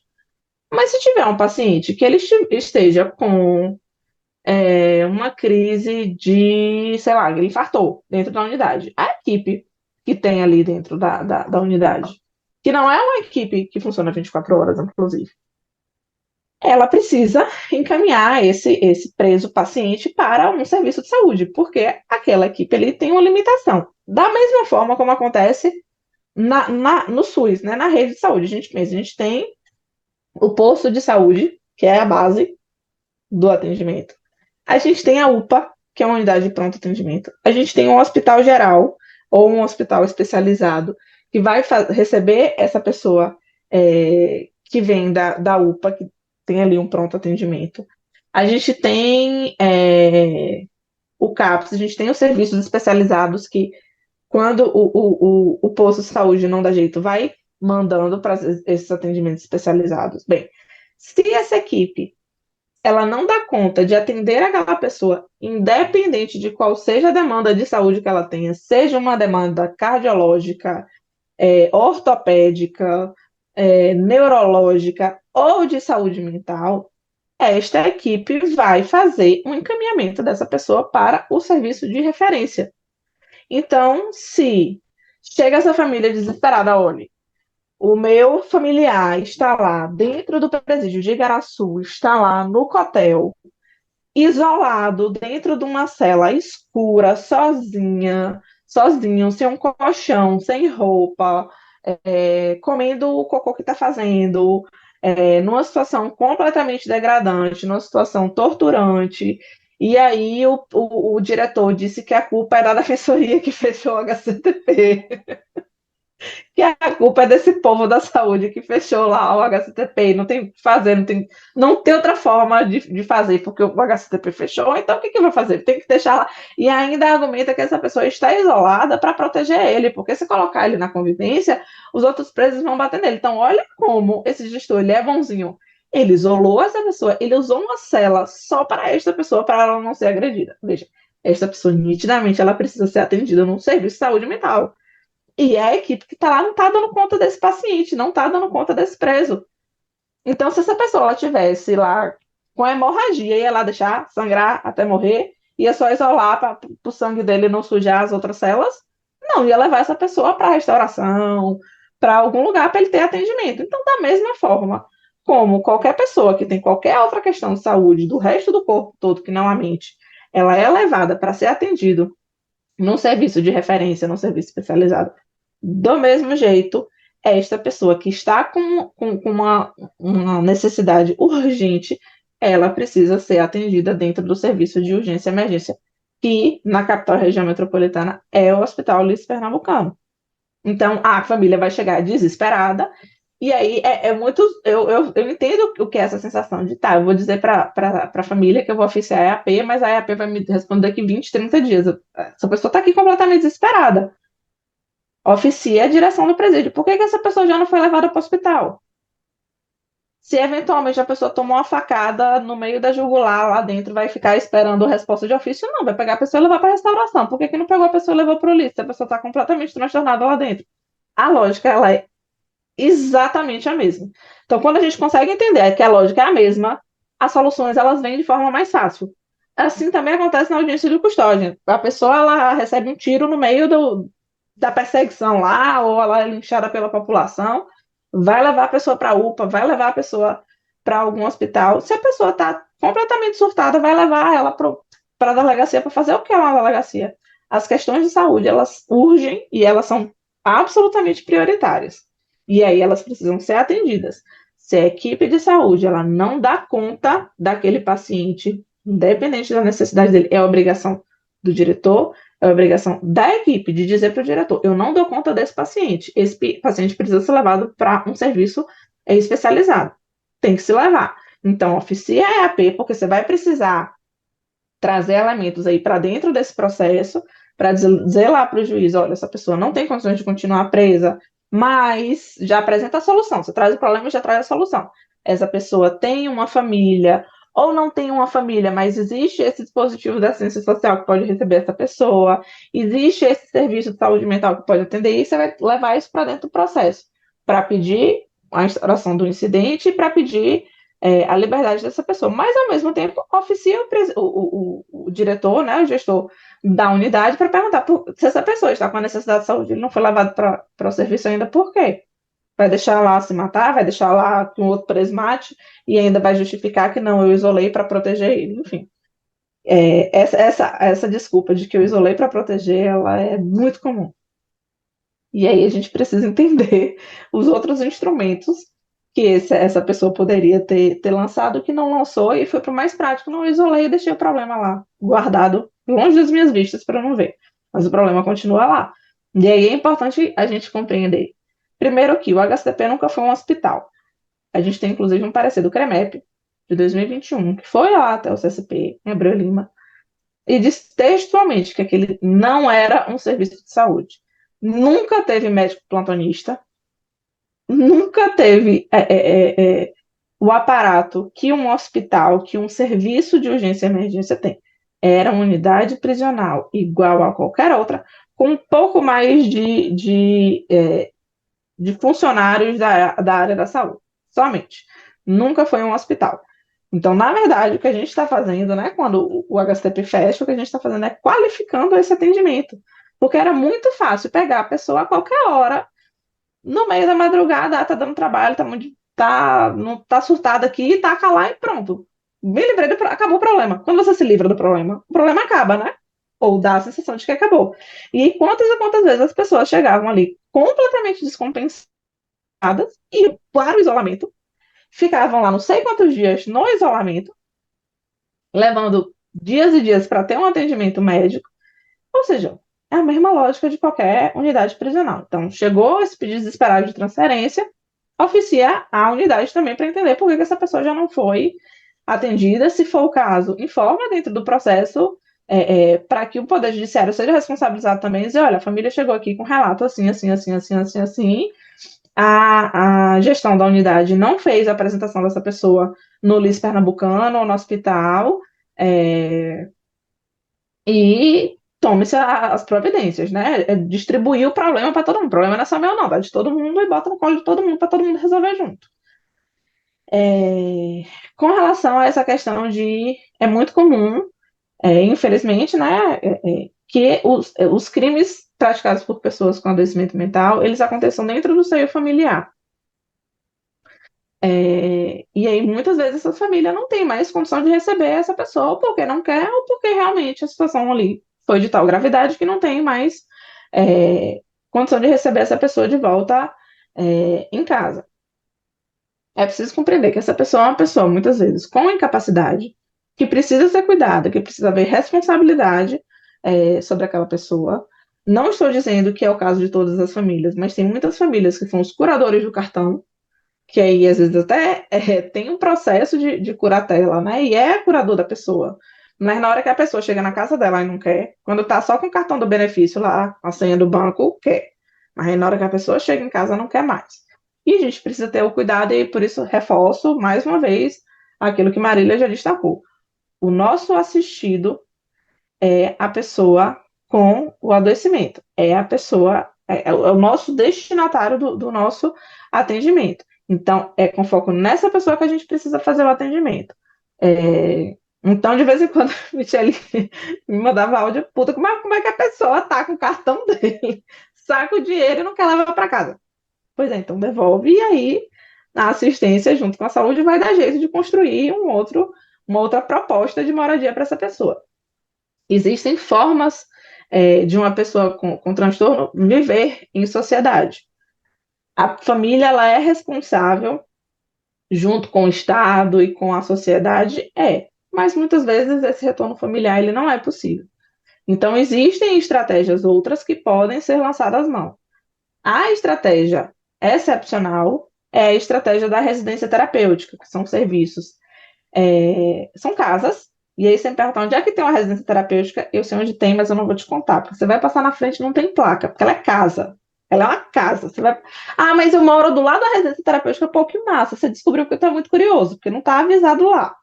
Então, ele não é um serviço que você vai entrar, que você vai ter atendimento, é casa. Residência terapêutica, elas foram criadas, que é completamente comunidade terapêutica, pelo amor de Deus. Residência terapêutica, RT, elas foram criadas com o fechamento dos leitos de longa permanência, porque se entendia que tinha pessoas que não tinham condições de voltar para casa. Ou porque essa família desapareceu, ou porque essa família realmente não quer e ia tratar essa pessoa muito mal. Enfim, ou porque essa família não tinha estrutura, às vezes só tem o pai e a mãe idosos, os dois adoecidos e não tem condições de receber, tá. E aí essas pessoas não iam ficar no meio da rua. Então foram criadas essas residências terapêuticas. Recife tem 50 residências terapêuticas e tem outras 56 distribuídas pelo Estado. São de gestão municipal e são destinadas para pessoas egressas de internações de longa permanência. Então, hoje, os últimos destinatários desse serviço são as pessoas que estão no HCP. No futuro, inclusive, houve uma portaria, eu não me lembro se no governo Bolsonaro ou no governo Temer, que ampliava o público dessas residências para pessoas em situação de rua, para um monte de outros públicos, e acabava por desmontar a estratégia do serviço, e essas portarias foram revogadas. Então, ela é destinada para pessoas egressas dessas internações. Então, é a casa mesmo dessa pessoa, só que em vez de ser uma casa em que a própria pessoa vai cuidar, ou a família vai cuidar, quem vai cuidar é o município. Só que essas estratégias, né, essa forma de residência, ela é reservada, além de para essas pessoas que vêm de uma internação, para pessoas que não conseguem realmente morar sozinha, que não têm condições de morar sozinha, justamente pelo adoecimento. Mas existem pessoas que, embora tenham um adoecimento, elas têm condições de morar só. E aí é o que a gente chama de moradia assistida.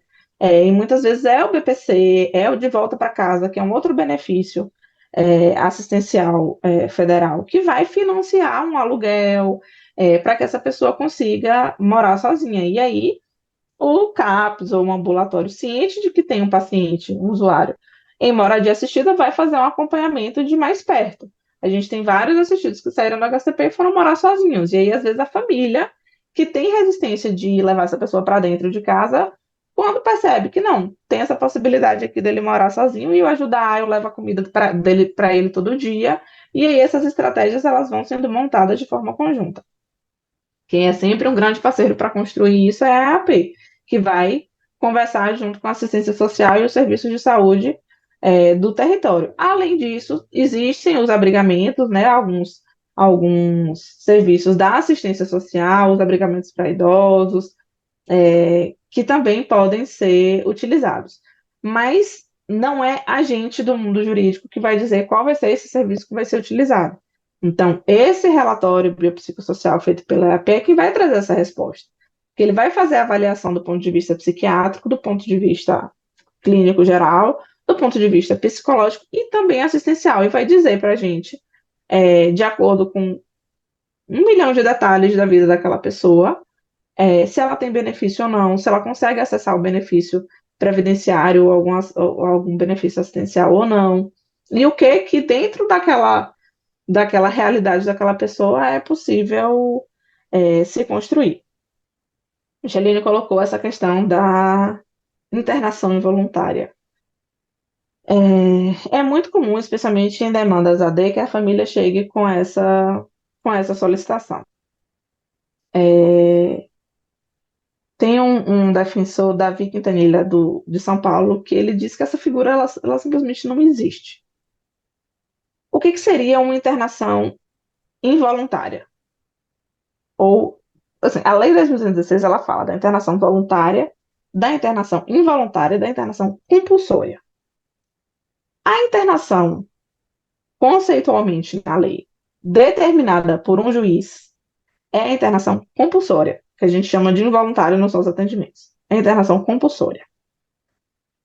Essa internação, ela não encontra respaldo dentro da própria Lei 10.216. Se a internação ela só pode ser manejada quando a equipe que acompanha aquele paciente ela entender que há necessidade dessa internação ser feita, não faz nenhum sentido que um juiz, com base no apelo de um familiar, determine a internação da pessoa.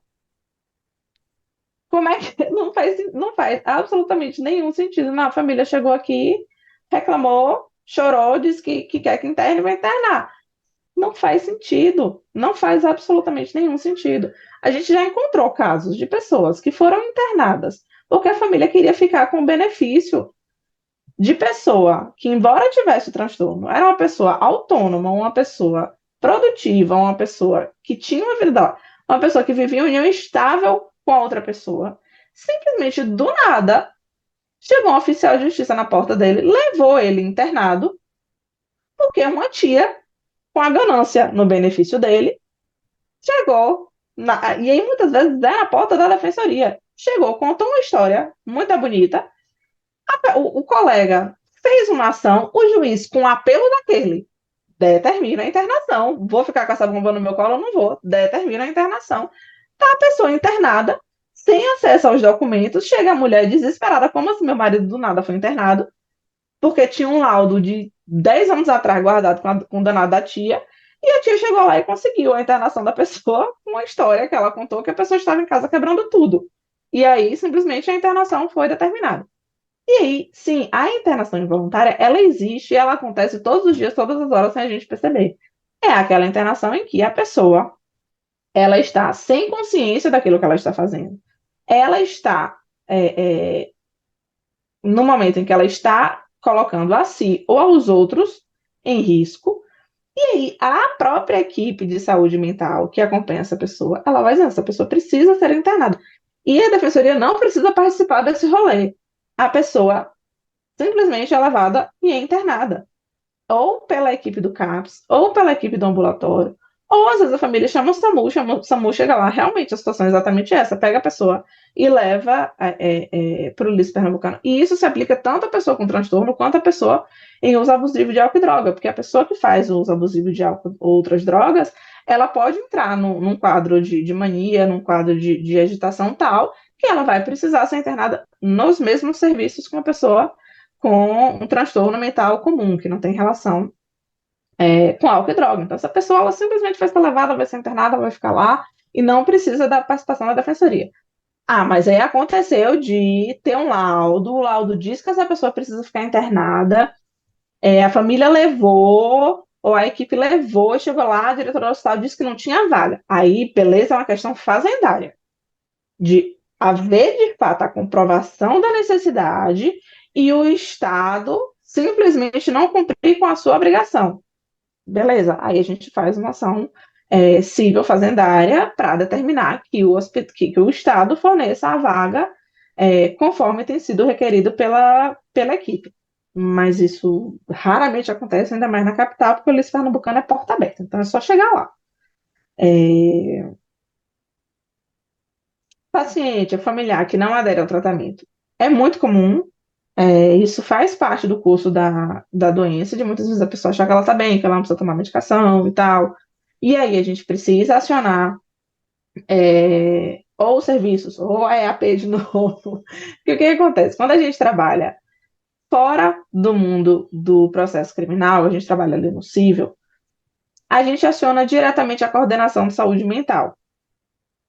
E aí essa interlocução ela se faz de forma direta. Dificilmente a gente oficia direto o serviço. Até porque o caminho dessa pessoa nos serviços ela é fluida. Então, no momento ela está no CAPS, daqui a pouco ela se muda, ela está em outro CAPS, daqui a pouco ela tem alta, está em um outro serviço. Não faz sentido a gente ficar oficiando o serviço, porque a gente vai ter 10 trabalhos. A gente oficia a coordenação de saúde mental, que é um braço da Secretaria de Saúde Municipal que faz a gestão de todos os serviços e vai ali, ver ali dentro do serviço onde é que essa pessoa está e trazer para a gente um relatório. Dentro do processo criminal de execução penal, é mais interessante a gente oficiar a EAP, primeiro, porque ela existe para esta função, para fazer essa interlocução, e segundo, que é uma equipe especializada, então ela consegue enxergar minúcias e detalhes que têm relação com o processo criminal, que num atendimento civil não são relevantes. Então, a gente vai sempre oficiar essa EAP para que os serviços sejam acionados. Porque, às vezes, é a família que não dá a medicação, é a família que está cansada, o paciente que dá trabalho, e aí a equipe lá do CAPS não está fazendo buscativa, não está fazendo um acompanhamento como deveria. Buscativa é a equipe sair de dentro daquela casa ali alugada onde funciona o CAPS e ir até a casa da pessoa para atender aquele paciente. Isso é uma obrigação das equipes do CAPS que muitas vezes se recusam a fazer. E que às vezes a família nem sabe que isso é obrigação deles fazerem e fica desesperada naquela situação ali em que a pessoa não está aderindo ao tratamento. Então, é realmente oficiar e provocar para que se identifique onde é que está o furo. E às vezes é o paciente que ele tem o curso da doença de melhora e de piora, e aí nos momentos de piora é preciso que haja um acompanhamento mais de perto, mais intenso, para poder retomar esse cuidado. Com relação aos laudos de tratamento ambulatorial, que o Tribunal de Justiça não solta, aí a gente. Eu não posso dizer aqui que está gravado o que a gente faz. Mas o que a gente tem que lançar a mão são os pedidos de revogação da prisão preventiva, os habeas corpus, né? A gente tem contado aí com uma interlocução com a Subdefensoria de Recursos para que esses HC subam para o STJ e que enfim, sejam acompanhados adequadamente. É isso que a gente tem para fazer. É bem difícil, a gente ainda tem muita resistência dentro do Poder Judiciário, especialmente nas varas criminais, né, muito mais do que nas varas de execução penal, mas os instrumentos jurídicos que a gente tem são esses. E eu sei o quanto é difícil, atender o familiar ali que chega, que sabe que essa pessoa está adoecida, que sabe que essa pessoa não era para estar no presídio, que quer receber essa pessoa em casa, e a gente está ali fazendo o instrumento jurídico, concordando com a pessoa, mas a gente fica meio que de mãos atadas às vezes, porque o Poder Judiciário ele é muito resistente, né? Então a gente precisa lançar a mão desses instrumentos e aguardar. Acho que respondi tudo. Alguém, olha, Letícia vai pedir. Lá no púlpito tá funcionando, se você preferir. Tá, deixa eu só pedir uma coisa. Além de Letícia. Vai, Letícia, pode ir. Além de Letícia, tem mais alguém para a gente encerrar as inscrições? Letícia não é Leca, né? Retorno. O retorno. Rapidinho, Leca. Tem mais alguém para perguntar só para a gente encerrar as inscrições? Doutora, boa tarde. É uma dúvida Boa de ordem tarde. prática mesmo. Como é que a gente. A senhora falou que a EP é da Secretaria Estadual de Saúde, não é isso? Como é que a gente oficia? Oficia pelo SEI, eles respondem rápido. Quando é o caso de uma pessoa que está numa unidade prisional e a família chega para a gente para falar que ela está, enfim, em sofrimento mental. A EAP vai lá dentro da unidade prisional ou é junto, ou a defensoria que faz enfim, eles fazem realmente essa movimentação, né, de ir lá e aí retornam para a gente pelo SEI também, só como é que isso é feito, assim, essa comunicação.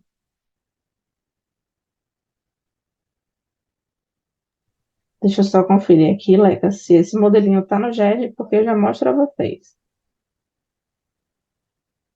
Aqui. Vamos lá, deixa eu espelhar de novo aqui a minha tela, que vocês vão achar de onde é que tá o modelo, quando vocês precisarem. Cara, outro dia você tem que fazer formação de GED aqui no plano. Vou fazer. Vou fazer feito eu fiz com o Solar. Deixa eu só abrir a porta que meu cachorro tá aí. Ele tá latindo. Depois eu faço a formação do GED. O GED é maravilha, minha mulher é muito bom. Depois vocês aprendem, não quer parar mais. Tá dando pra ver? Pronto. Então vem aqui em GED, modelos públicos. Você pode fazer isso lá dentro do próprio atendimento mesmo. Mas, se quiser, vem aqui. Modelos públicos. Abreu e Lima, que é onde fica o CSP. CSP. Você pode também pesquisar pelo nome, que é mais rápido. Mas se a pessoa não decorar, ofício, é o único que tem aqui, relatório biopsicossocial. Ele está, inclusive, modelo público disponível para o uso. Pronto. Tem aqui o e-mail deles, Leica. Embora seja um serviço, né, uma equipe que está dentro da Secretaria Estadual de Saúde, elas não usam SEI, elas preferem que seja por e-mail. Então, a gente manda por e-mail. Então, tá aqui o e-mail delas, já está aqui dentro do, do modelinho. E aí, inclusive, o GED, já dando uma aula de GED, o GED ele tem a possibilidade de a gente colocar umas formulazinhas, ó. Que aí, quando você abre lá no seu atendimento, já vai aparecer a data de hoje, o nome do assistido. Depois eu vou mudar e vou botar aqui o nome do defensor, que aí já vai sair com o nome do defensor que estiver fazendo, ou puxar lá. E aí, aqui. Onde é, meu Deus? Tem um lugar aqui, é porque, como o modelo é meu, não sei se ele vai aparecer para usar o modelo. Aqui não, aqui só aparece para mim porque o modelo é meu. Mas eu acho que para vocês vai aparecer assim, usar modelo. Ou você abre lá dentro da própria pasta da pessoa para gerar o GED, e aí você vai buscando desse mesmo jeito, né, com esse passo a passo, ou procura assim, biopsicossocial, e aí provavelmente vai aparecer ele. Então o modelinho já está aqui. E respondendo aos questionamentos de Leca. Elas vão sim até a unidade prisional, elas se deslocam até lá, elas conversam com a equipe de saúde do próprio presídio, então não precisa, isso não depende do defensor da unidade, não é necessário essa interlocução com eles. Elas respondem normalmente em uns 20, 30 dias. Mas é isso que eu estou falando. Vão ter situações urgentes, e além de oficiar para você fazer um pedido dentro do processo, vocês vão oficiar logo também a gestão da unidade e informar no processo que há uma necessidade de atendimento urgente, que o diretor precisa apresentar a pessoa no Lício Pernambucano ou no serviço de referência, né, do local. E aí, tanto eu quanto a Micheline, a gente tem o contato de Ana Paula, que é a psiquiatra coordenadora da EAP. Ela é uma pessoa mega acessível, diga ela, que é acessível até demais a saúde mental dela não deve andar das melhores, porque ela é acessível demais. E aí, se for alguma questão urgente, avisa pra gente falar com ela. Porque a gente solicita, ver se a gente pode esclarecer alguma coisa, tá? É, mas acho que foi isso. Você perguntou, teve alguma outra coisa que eu esqueci? Foi isso? Você levantou a mão, alguém passou na frente, eu não vi. Só isso, É amiga. isso? Dois legumes. Tá. Mais alguma dúvida, gente? Acho que é.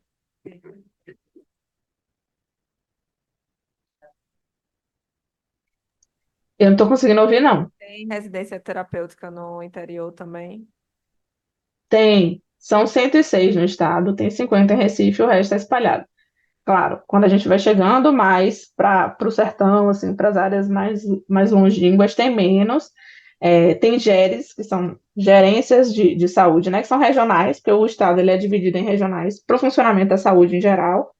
Tem algumas que não têm residência terapêutica, e aí a gente tem uma enorme dificuldade de conseguir vagas em outros locais que não o local de residência daquela pessoa, né?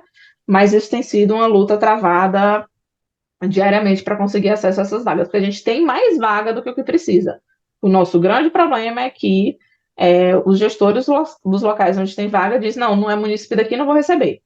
E aí, enfim, tem toda uma discussão aí, uma articulação que a gente tem feito no Comitê de Saúde Mental. Micheline maravilhosa, super combativa, mas tem, só que a gente tem essa dificuldade realmente de acessar essas vagas. Ô, Carol, só uma coisa, que isso daria mais outra tarde, mas faz uma pequena diferenciação do termo de residência terapêutica para comunidade terapêutica, né? Maria Eduarda vai lhe matar, Maria. Hã?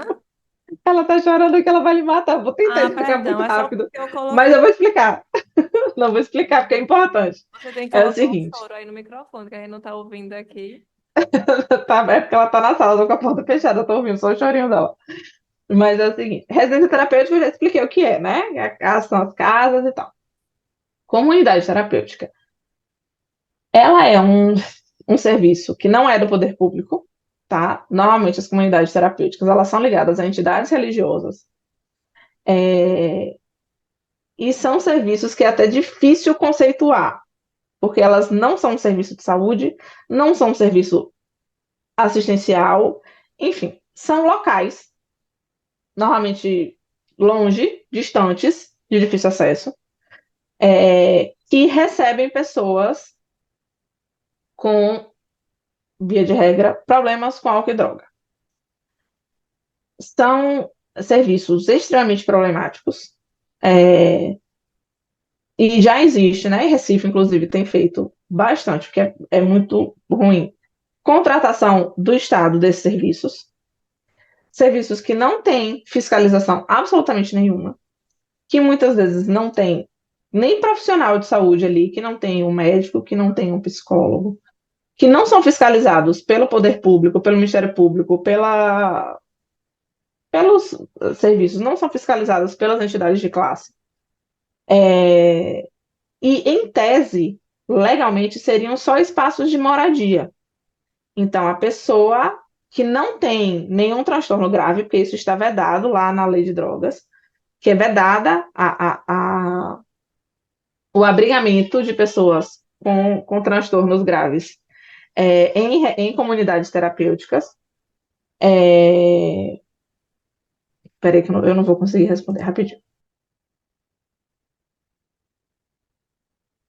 Pessoal, só aproveitando, eu estou botando no grupo para vocês uma cartilha sobre o que são as residências terapêuticas, quem é o público-alvo, quais são os parâmetros, para vocês depois darem uma olhadinha, tá bom?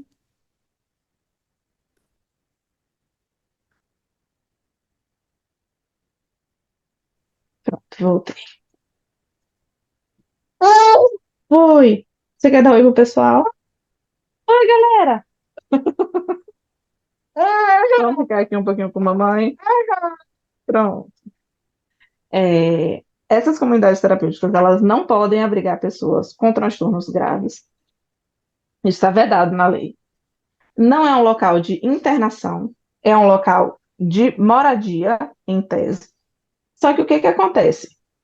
Era um instrumento para a pessoa morar, a pessoa está numa situação de abandono familiar por conta do uso abusivo de álcool e droga, essa pessoa não tem onde morar, vai ser um local ali que vai receber essa pessoa, vai dar uma assistência